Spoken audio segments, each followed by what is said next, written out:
The current situation, as I understand, is that we're closing the residential component as well as new undergraduate admissions to Southampton, but that there's certain high-profile and world-class scholarship, research, and still continue to take place out there, including the master's writing program, which is world-renowned, and a lot of the tremendous marine and atmospheric sciences program that's going on.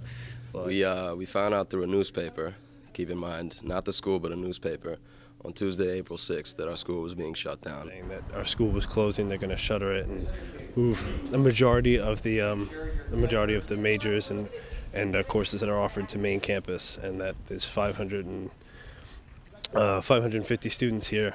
We're going to have to either move elsewhere or move to main campus and uproot their lives.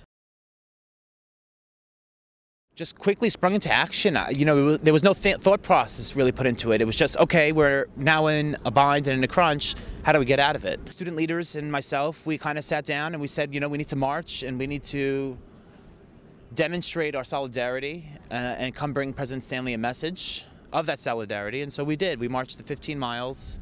We went from Rocky Point to here. Came from main campus. First semester I was there, and it's just hell. I hate it. It was awful. Here, there's this great hope, and we've all been able to hold on to that.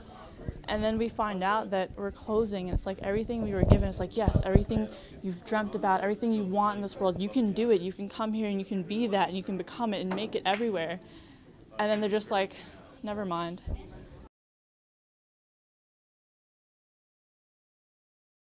We're here today not just to protest, not just to say that Stony Brook made the wrong decision.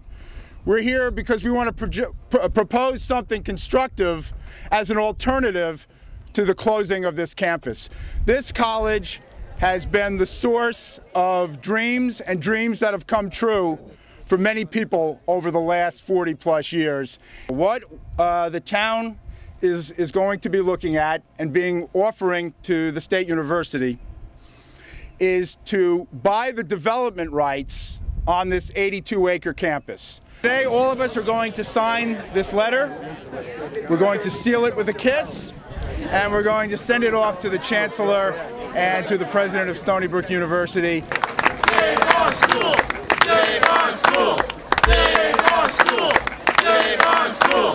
Save our school! Save our school! Trying to make this a much larger issue concerning the entire state, and hopefully, at least I hope, the nation. Being to our senators would actually really just what it would gain further support.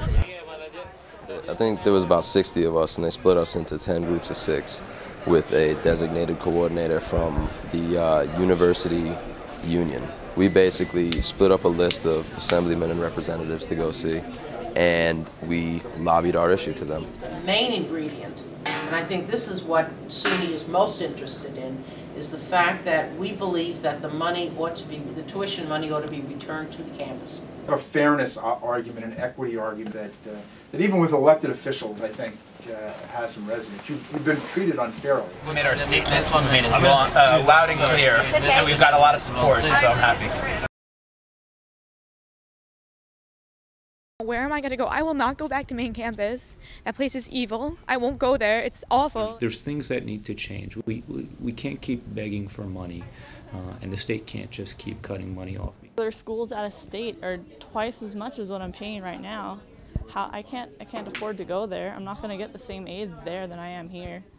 I have to take out $100,000 in loans to go to another school. Why should I have to do that? I got into really amazing schools, and I chose Stony Brook because it was affordable. And now the place that I love is closing. Now I have to go away and change everything that has happened to me. We're not going anywhere, and we're not going to go down without a fight.